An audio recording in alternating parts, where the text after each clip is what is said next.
നമസ്കാരം. ഭാരത് ലൈവിലേക്ക് വീണ്ടും സ്വാഗതം. ന്യൂഡൽഹിയിൽ നിന്ന് നമ്മുടെ ചീഫ് എഡിറ്റർ ശ്രീലാപിള്ള ചെയ്യുന്നുണ്ട്.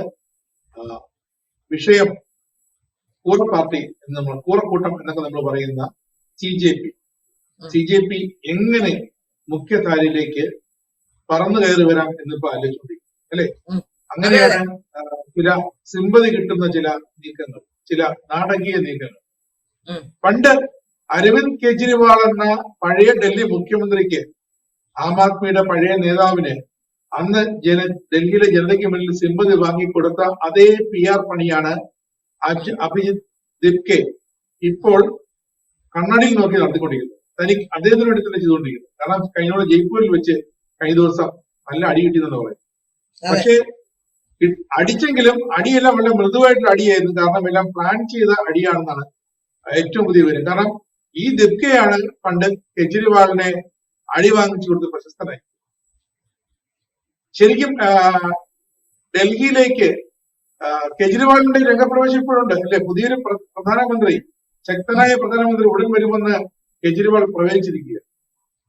ഇതിനെല്ലാം കൂട്ടി വായിക്കുമ്പോൾ അരവിന്ദ് കെജ്രിവാൾ എന്ന മൺമറഞ്ഞു പോയ ഡൽഹിയുടെ പഴയ ഒരു പ്രതാപശാലി വീണ്ടും ഒരു തിരിച്ചുവരവിന് തയ്യാറെടുക്കുകയാണോ, അതോ അഭിജിത് ദിപ്കെ തന്റെ നിലയിൽ ഒരു വരവിന്, ഒരു കടന്നു കയറ്റുന്നതിന് തയ്യാറെടുക്കുകയാണോ, അതോ അടുത്ത ദിവസം ഡൽഹിയിൽ ജൻസികളെ അണിനിരക്കാൻ നമ്മുടെ പ്രധാനമന്ത്രി സ്ഥാനാർത്ഥി മോഹിയായ രാഹുൽ ഗാന്ധി ആവശ്യപ്പെട്ടിട്ടുണ്ട്. ഇവരിൽ മൂന്നുപേരും തമ്മിൽ മത്സരിക്കുകയാണോ അടുത്ത രാജ്യത്തിന്റെ ചുക്കാൻ പിടിക്കേണ്ടതായിരുന്നുള്ള രീതിയിൽ? തീർച്ചയായിട്ടും നമുക്ക് മനസ്സിലാക്കാൻ സാധിക്കുന്നത്, നമ്മൾ ആദ്യമേ മുതൽ തന്നെ പറഞ്ഞിരുന്നു, ഈ ഒരു ജൻസി കലാപം രാജ്യത്ത് സൃഷ്ടിക്കാനുള്ള ശ്രമമാണ് ഈ കോക്രോച്ച് പാർട്ടി എന്ന രീതിയിൽ ഇപ്പോ ഉണ്ടായിട്ടുള്ള ഈ പാർട്ടിയെ സംബന്ധിച്ച് നമുക്ക് പറയാൻ കഴിയുന്നത്. അതിന് കാരണം നമുക്കറിയാം, കോടതികൾക്കെതിരെ നിരന്തരം ശബ്ദിക്കുകയും കോടതികളെ ഇകഴ്ത്തി കാണിക്കുകയും ഒക്കെ ചെയ്യുന്ന ഒരു നിലപാട് ഈ അരവിന്ദ് കെജ്രിവാളിനുണ്ട്. ഇതും കോടതിയിൽ നിന്ന് മറ്റൊരു കേസുമായി ബന്ധപ്പെട്ട് നടത്തിയ ഒരു പരാമർശത്തെ, ഒരു ജഡ്ജി നടത്തിയ പരാമർശത്തെ ഏറ്റെടുത്തുകൊണ്ട് കോക്രോച്ച് പുതിയ പാർട്ടി എന്ന രീതിയിലേക്ക്, അല്ലെങ്കിൽ പുതിയൊരു കൂട്ടം എന്ന രീതിയിലേക്ക് ഇവരെല്ലാം കൂടി ഡൽഹിയിലേക്ക് വരികയും ഡൽഹിയിൽ തടയുമെന്നാണ് വിചാരിച്ചത്. ഡൽഹിയിൽ തടഞ്ഞ് വലിയ ആളാകാമെന്നൊക്കെ വിചാരിച്ചു. പക്ഷെ ഡൽഹിയിൽ കേന്ദ്ര സർക്കാർ ആവശ്യത്തിന് അവസരം കൊടുത്തു. അവസാനം വെയില് സഹിക്കാൻ വയ്യാതെ അവിടെ കുഴഞ്ഞു വീഴുകയും, കാരണം ഇവരൊക്കെ സമരം ചെയ്യാത്ത ആൾക്കാരാണല്ലോ, അപ്പം വെയില് സഹിക്കാൻ വയ്യാതെ കുഴഞ്ഞു വീഴുകയും അവിടെ നടന്നിട്ടുള്ളത് പരസ്പരം പലരുടെയും മൊബൈൽ കാണാനില്ല. അങ്ങനെ വലിയ നടക്കുന്ന എല്ലാ പരിപാടികളും, ഈ കോക്രോച്ച് പാർട്ടിയുടേതായി നടന്ന പരിപാടികളിലെല്ലാം സംഭവിച്ചിരിക്കുന്ന പലരുടെയും മൊബൈൽ കാണാനില്ല. അതായത് മോഷണം ഉൾപ്പെടെയുള്ള എല്ലാം ഇത്തരം ആൾക്കൂട്ടത്തിനിടയ്ക്ക് നടക്കുന്നുണ്ട് എന്നുള്ളതാണ് ഏറ്റവും പ്രധാനപ്പെട്ട കാര്യം. കഴിഞ്ഞ ദിവസമാണ് അരവിന്ദ് കെജ്രിവാൾ ഒരു പ്രധാനപ്പെട്ട വാദം മുന്നോട്ട് വെച്ചത്. ഉടൻ തന്നെ ഇന്ത്യക്ക് ഒരു ശക്തനായ പ്രധാനമന്ത്രി വരും, മറ്റുള്ളവരിൽ നിന്ന് ഒരു പ്രശ്നവും ഉണ്ടാകാതെ ജനങ്ങളെ സംരക്ഷിക്കാൻ കഴിയുന്ന ഒരു പ്രധാനമന്ത്രി വരും എന്ന തരത്തിലാണ് പറഞ്ഞത്. പക്ഷെ ഇപ്പോഴും ആർക്കും ഒരു പ്രശ്നവുമില്ല. ഇപ്പോഴത്തെ പ്രധാനമന്ത്രിയെ ലോകരാജ്യങ്ങൾ മുഴുവൻ അംഗീകരിക്കുന്നു എന്നുള്ളത് യാഥാർത്ഥ്യം തന്നെയാണ്. ആ പ്രധാനമന്ത്രിയുടെ മുന്നിലേക്ക് ഒരു ശകലം പോലും, ഒരല്പം പോലും മുന്നിലേക്ക് എത്താൻ ഒരിക്കലും കെജ്രിവാളിന് കഴിയില്ല എന്ന് നമുക്ക് എവർക്കും അറിയാം. ഇപ്പോ ഇതിൽ നിന്ന് നമുക്ക് മനസ്സിലാക്കാൻ സാധിക്കുന്നത് അരവിന്ദ് കെജ്രിവാളിന്റെ പുതിയ നീക്കമാണ് ഇതിന്റെ പിന്നിൽ എന്നാണ് നമുക്ക് മനസ്സിലാക്കാൻ സാധിക്കുന്നത്. അരവിന്ദ് കെജ്രിവാൾ മാത്രമല്ല, കേരളത്തിലെ എല്ലാ പ്രസ്ഥാനങ്ങളും, കേരളത്തിലെ ഇന്ത്യയിലെ മുഴുവൻ രാഷ്ട്രീയ പ്രസ്ഥാനങ്ങളും, അവർക്കെല്ലാം തിരിച്ചറിവുണ്ട്. ജനാധിപത്യ മാർഗത്തിലൂടെ ഒരിക്കലും BJP സർക്കാരിനെ അട്ടിമറിക്കാൻ കഴിയില്ല എന്ന ഒരു ഉത്തമ ബോധ്യം അവർക്കുണ്ടായിട്ടുണ്ട്. ഈ നീറ്റിന്റെ പേരിൽ ഇങ്ങനെ ഒരു പ്രശ്നം ഉണ്ടാക്കി ആൾക്കൂട്ടം കൂടുമ്പോൾ അവിടെ പങ്കെടുത്തവരിൽ എത്ര പേരാണ് നീറ്റ് പരീക്ഷ എഴുതിയിരുന്നത്, അല്ലെങ്കിൽ പഠിക്കുന്നവർ എത്ര, വിദ്യാർത്ഥികൾ എത്ര എന്നുള്ളവർ പോലും നമ്മളെ അമ്പരപ്പെടുത്തുന്നതാണ്. അർബൻ നക്സലുകൾ ഉൾപ്പെടെ നമുക്കറിയാം, കേരളത്തിൽ നിന്ന് ആണ് ഏറ്റവും കൂടുതൽ കർഷക സമരങ്ങളിൽ ആൾക്കാർ പങ്കെടുത്തിട്ടുള്ളത്. ഏറ്റവും കൂടുതൽ കേരളത്തിൽ നിന്നാണെന്ന് തോന്നുന്നു. അപ്പൊ അങ്ങനെ ഏത് സമരവും, ഡൽഹിയിൽ ഏത് സമരം നടന്നാലും അതിന് നല്ലൊരു ഭാഗവും കേരളത്തിൽ നിന്നുള്ളതും പണ്ട് JNUവിൽ ഉണ്ടായിരുന്നതുമാണ്. പക്ഷെ ഇപ്പൊ JNUവില് അതിനുള്ള സാധ്യതകളില്ല. വരും കാലഘട്ടങ്ങളിൽ JNUവിലെ കമ്മ്യൂണിസ്റ്റുകാർ അന്യം നിന്ന് പോകുന്നു മനസ്സിലാക്കാൻ സാധിക്കുന്നു. കാരണം കേരളത്തിലെ സർവകലാശാലകളിൽ ഇവർ വലിയ രീതിയിൽ മാർക്ക് കൂട്ടിക്കൊടുത്ത് അവരുടെ കുട്ടി സഖാക്കന്മാരെ JNUവിൽ എത്തിക്കുന്ന പതിവ് രീതിയായിരുന്നു ഉണ്ടായിരുന്നത്.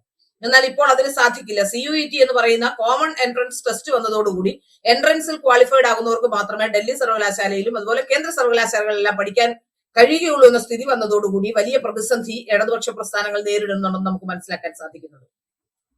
അതുകൊണ്ട് തന്നെ ഇപ്പോ നമ്മൾ മനസ്സിലാക്കേണ്ട ഒരു പ്രധാനപ്പെട്ട കാര്യം, ജനാധിപത്യ മാർഗത്തിലൂടെ അട്ടിമറിക്കാൻ സർക്കാരിനെ കഴിയില്ല എന്നുള്ളത് കൊണ്ട് തന്നെ ഇവർ പല രീതിയിലുള്ള ഉഡായിപ്പ് പരിപാടികൾ നടത്തി നോക്കി.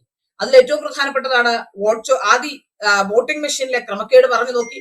വോട്ടിംഗ് മെഷീനിൽ ക്രമക്കേട് ആരോപിക്കണമെങ്കിൽ ഇലക്ഷൻ കമ്മീഷനിലേക്ക് നേരിട്ട് പോയി അവിടെ തെരഞ്ഞെടുപ്പ് കമ്മീഷനെ സമീപിച്ച് കോടതിയിൽ സമീപിച്ച് കൃത്യമായ തെളിവുകൾ ഹാജരാക്കണം. അതായത് ആരോപിക്കപ്പെടുന്നവന് ഉത്തരവാദിത്തമാണ് അവന് തെളിവ് കൊടുക്കുക എന്നുള്ളത്. അങ്ങനെ ഒരു സംഭവം വന്നതോടുകൂടി രാഹുൽ ഗാന്ധി നേരെ ഒരു യു ടേൺ എടുത്ത് നേരെ വോട്ട് ചോരിയിലേക്ക് പോയി. പിന്നെ SIRന്റെ പേരിലായി. അപ്പൊ ഇങ്ങനെ ഏതെങ്കിലുമൊക്കെ കാര്യം പറഞ്ഞുകൊണ്ട് എങ്ങനെയെങ്കിലും ജനാധിപത്യ പ്രക്രിയ അട്ടിമറിക്കാനുള്ള ശ്രമം നടത്താനുള്ള പല നീക്കങ്ങൾ നടത്തിയിട്ട് നടക്കുന്നില്ല എന്ന് ബോധ്യം വന്നതിന്റെ അടിസ്ഥാനത്തിലാണ് ഇപ്പോൾ ഈ ജൻസികളെ ഇളക്കി വിട്ടുകൊണ്ട് വലിയ കലാപം സൃഷ്ടിക്കാനൊക്കെ തുടങ്ങുന്നത്.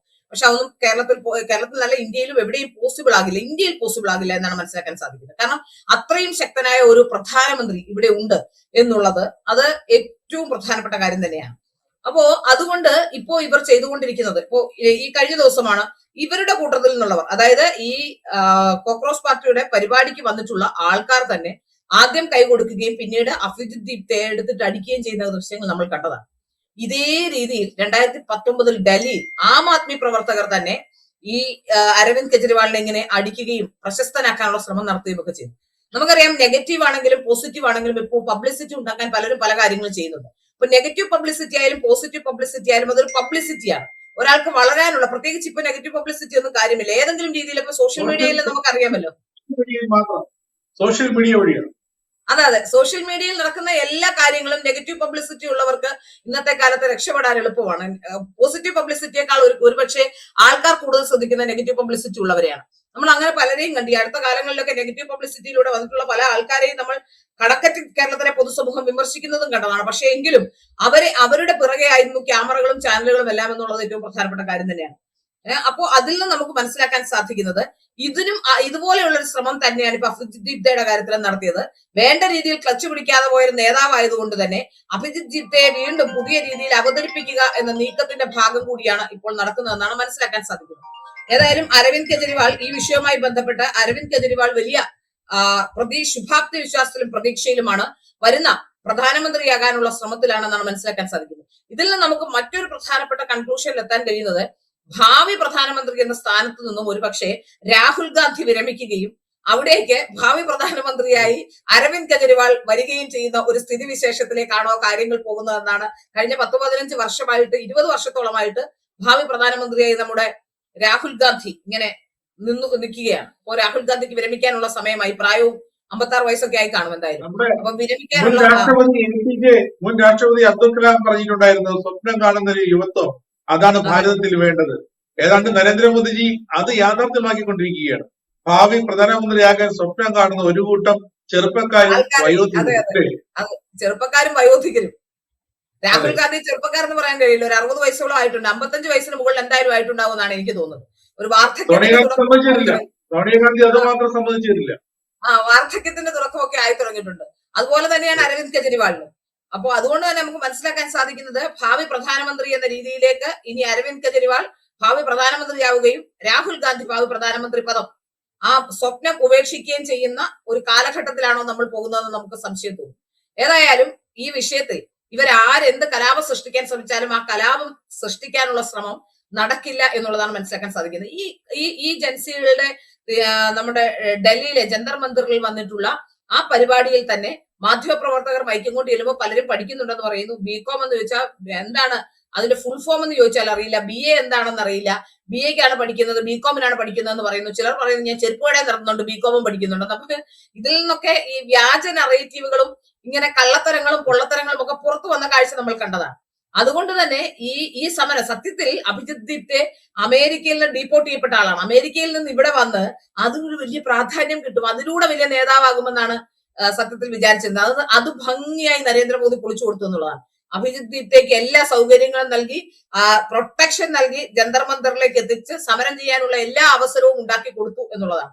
യഥാർത്ഥത്തിൽ നമുക്കറിയാം, ഈ നിരന്തരമായി ഒരാളെ ആക്രമിക്കുകയും ഒരാളെ പ്രതിസ്ഥാനത്ത് നിർത്തുകയും ചെയ്യുമ്പോഴാണ് ഒരുപക്ഷെ ചിലരുടെയെങ്കിലും വളർച്ച പൂർണ്ണമാകുന്നത്. അങ്ങനെ ആക്രമിക്കപ്പെട്ട ഒരു നേതാവായ ആളാണ് നമ്മുടെ പ്രധാനമന്ത്രി നരേന്ദ്രമോദി.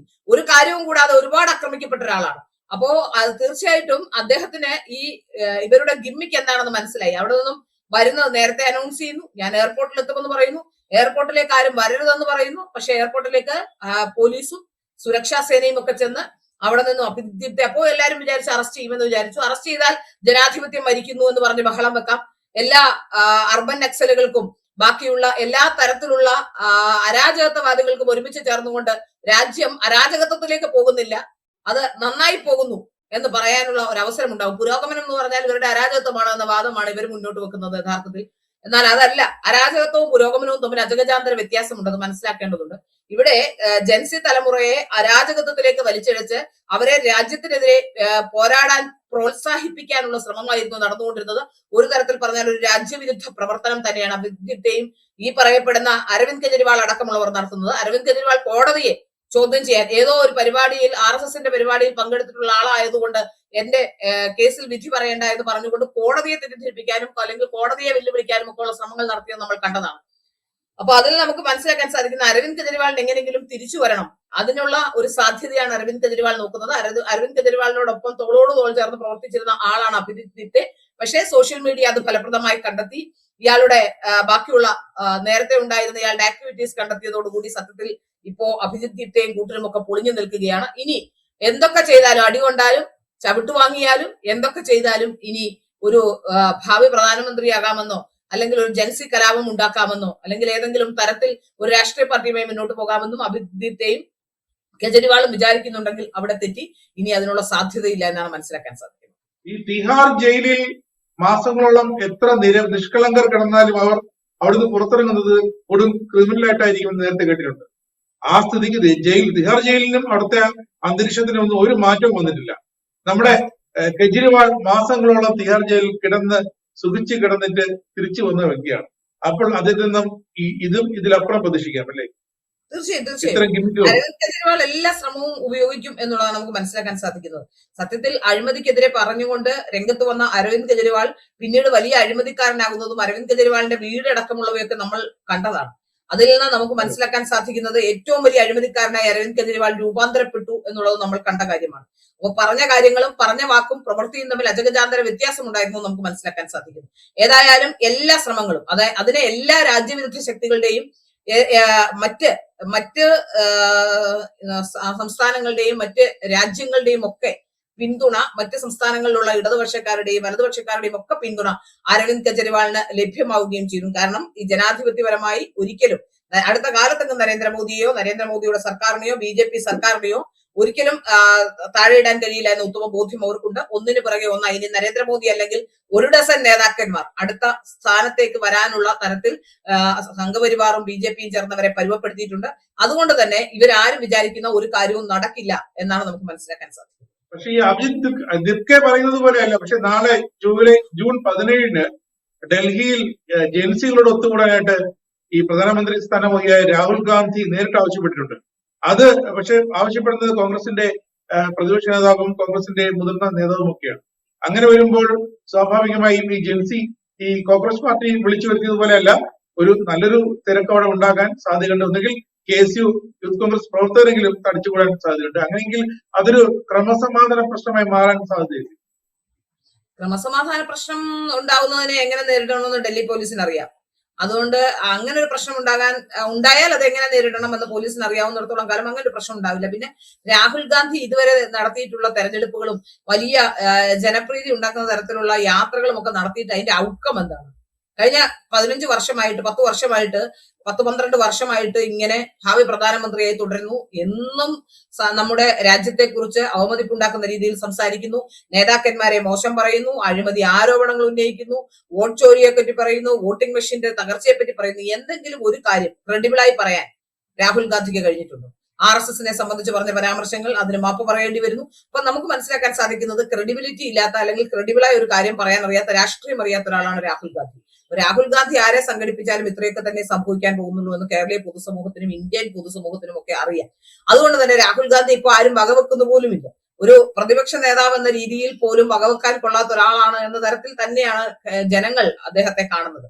ഒരു ഭാവി പ്രധാനമന്ത്രി എന്ന രീതിയിലേക്ക് എനിക്ക് തോന്നുന്നു ഒരുപക്ഷെ ഭാവി പ്രധാനമന്ത്രി എന്ന രീതിയിലേക്ക് കോൺഗ്രസുകാരെക്കാട്ടിൽ കൂടുതൽ ഒന്നുമില്ലാത്തത് കൊണ്ട് CPMകാരാണ് ഈ രാഹുൽ ഗാന്ധിയെ കാണുന്നത്. കാരണം കേരളത്തിലെ CPMന്റെ ഏക ആശ്രയം രാഹുൽ ഗാന്ധിയാണ്. അവരെ സംബന്ധിച്ചിടത്തോളം ദേശീയ നേതാക്കന്മാരായി മുന്നോട്ട് വെക്കാൻ നല്ല ആൾക്കാരില്ല. കേരളത്തിൽ ഇട്ടാവട്ടത്തിൽ കിടക്കുന്നവരാണ് ഡൽഹിയിലും ഉള്ളത്. അതുകൊണ്ട് തന്നെ അവർക്ക് ഒരു ദേശീയ നേതാവ് എന്ന് പറഞ്ഞ് ചൂണ്ടിക്കാട്ടാനായി ഒരാളില്ലാത്തത് കൊണ്ട് തന്നെ അവരുടെ ദേശീയ നേതാവ് യഥാർത്ഥത്തിൽ രാഹുൽ ഗാന്ധിയാണ്. അതായത് BJP-യെ ഇല്ലാതാക്കാനുള്ള ഒരു മാർഗം എന്ന രീതിയിൽ രാഹുൽ ഗാന്ധിയുടെ ഒപ്പം ചേർന്ന് ഏതറ്റം വരെ പോകാനും തയ്യാറായിട്ടുണ്ടെന്നാണ് മനസ്സിലാക്കാൻ സാധിച്ചിട്ടുള്ളത്. പക്ഷെ ഇപ്പൊ രാഹുൽ ഗാന്ധി പറയുന്ന ഒരു കാര്യം, പ്രധാനപ്പെട്ട ഒരു കാര്യം പുറത്തു വന്നതോടുകൂടി നമുക്ക് മനസ്സിലാക്കാൻ സാധിച്ചു. പിണറായി വിജയനെ ഒരിക്കലും തനിക്ക് കെട്ടിപ്പിടിക്കാൻ കഴിയില്ല എന്ന് രാഹുൽ ഗാന്ധി പറഞ്ഞൊരു സാഹചര്യം നമ്മൾ കണ്ടതാണ്. ഇതിൽ നിന്നൊക്കെ നമുക്ക് മനസ്സിലാക്കാൻ സാധിക്കുന്നത് എല്ലാവരും പരസ്പരം നരേന്ദ്രമോദിയെ തകർക്കുക എന്ന ഒറ്റ ഫാക്ടറിൽ ഒന്നിക്കുന്നുണ്ടെങ്കിലും പരസ്പരം അങ്ങോട്ടും ഇങ്ങോട്ടും സഹകരിക്കാൻ പോലും കഴിയാത്ത രീതിയിലുള്ള കാര്യങ്ങൾ അവരുടെ ഇടയിലും ഉണ്ട് എന്ന് തന്നെയാണ്. അതുകൊണ്ട് തന്നെ നമുക്കറിയാം, ഇപ്പൊ മമതാ ബാനർജിയുടെ അവസ്ഥ കണ്ടില്ലേ? മമതാ ബാനർജി എങ്ങോട്ട് പോകുമെന്ന് അറിയാത്ത ഒരു അവസ്ഥയിലാണ് മമതയുള്ളത്. തിരിച്ചു വീണ്ടും കോൺഗ്രസിലേക്ക് പോകാനുള്ള സാധ്യതയാണ് മുന്നിൽ കാണുന്നത്. അതുകൊണ്ട് തന്നെ നമുക്ക് ഈ രാഷ്ട്രീയ പ്രസ്ഥാനങ്ങൾ എല്ലാം കൂടി ചേർന്ന് പൊരുതും എന്നാണ് വിചാരിച്ചിരിക്കുന്നത്. മമതയ്ക്ക് എത്രമാത്രം പൊരുതാനുള്ള ആരോഗ്യം ഉണ്ടാകുമെന്ന് എനിക്ക് അറിയില്ല. മമതാ ബാനർജിക്ക് എന്തോ പ്രശ്നമുണ്ട് എന്നാണ് എന്റെ ഒരു കാഴ്ചപ്പാടും തോന്നലും. ഒരു രാഷ്ട്രീയക്കാരിയിൽ നിന്നുണ്ടാകാവുന്ന, പരിണതപ്രജ്ഞയായ ഒരാളിൽ നിന്നുണ്ടാകാവുന്ന, ഒരു മുഖ്യമന്ത്രി ആയിരുന്ന ഒരാളിൽ നിന്നുണ്ടാകാവുന്ന, പല മന്ത്രിസഭകളിലും അംഗമായിരുന്ന ഒരാളിൽ നിന്നുണ്ടാകാവുന്ന ഒരു ഏതെങ്കിലും തരത്തിലുള്ള പ്രകടനമോ ഏതെങ്കിലും തരത്തിലുള്ള ഒരു തീരുമാനമോ ചിന്തകളോ അല്ലെങ്കിൽ രീതിയോ അല്ല മമതാ ബാനർജിയുടെ ഭാഗത്തുനിന്നുണ്ടാവുന്നത്. അതുകൊണ്ട് തന്നെ നമുക്ക് മമതാ ബാനർജിക്ക് എന്തോ കാര്യമായി പ്രായമൊക്കെ ആയില്ലേ, എന്തെങ്കിലും മാനസിക പ്രശ്നം ഉണ്ടോന്ന് പോലും സംശയിക്കേണ്ടിയിരിക്കുന്ന ആ അവസ്ഥയിലേക്കാണ് കാര്യങ്ങൾ പോയിക്കൊണ്ടിരിക്കുന്നത്. നമുക്കത് വ്യക്തമായും കൃത്യമായി മനസ്സിലാക്കാൻ സാധിക്കുന്നത്, ഏത് ജൻസിയെ ഇളക്കി വിട്ടാലും, ഏത് രാഹുൽ ഗാന്ധി വന്നാലും, ഭാവി പ്രധാനമന്ത്രിയെ കെജ്രിവാൾ വന്നാലും ഒന്നും തന്നെ സംഭവിക്കാൻ പോകുന്നില്ല. ആകെയുള്ള മാറ്റം ഇവിടെ നിന്നും രാഹുൽ ഗാന്ധി എന്ന ഭാവി പ്രധാനമന്ത്രി സ്ഥാനാർത്ഥിയിൽ നിന്ന് ഇപ്പോ കെജ്രിവാൾ ഭാവി പ്രധാനമന്ത്രി സ്ഥാനാർത്ഥി പദം ഏറ്റെടുക്കുമോ എന്നുള്ളതാണ്. തീർച്ചയായും ഡൽഹിയിലെ കൂടുതൽ വിവരങ്ങളുമായി നമ്മൾ വീണ്ടും അപ്ഡേറ്റ് ചെയ്യുന്നതായിരിക്കും. നന്ദി, നമസ്കാരം.